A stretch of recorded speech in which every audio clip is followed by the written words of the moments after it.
আসসালামু আলাইকুম গাইজ, দেখেন এই বাচ্চাটা খুবই অসুস্থ অবস্থায় আসছে। চোখের কর্নিয়ার একটু সমস্যা আছে। এই যে দেখেন, ওর আজকে 2 দিন যাবৎ ব্যান্ডেজ চলতেছে।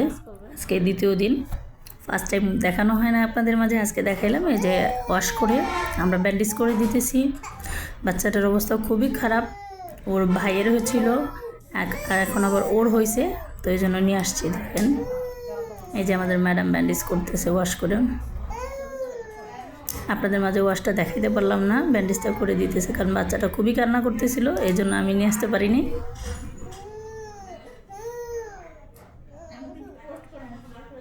বাচ্চাটা খুব লক্ষ্মী, ওকে যথেষ্ট পরিমাণ চেষ্টা করা হয়েছে ঠান্ডাভাবে করার জন্য। এই যে আমি আর বাচ্চাটা বাচ্চাটা খুব মিশুক। দেখেন আমাকে কিভাবে জড়ায় ধরে, ভয় মনে করছে আবারই করবে। Bye bye.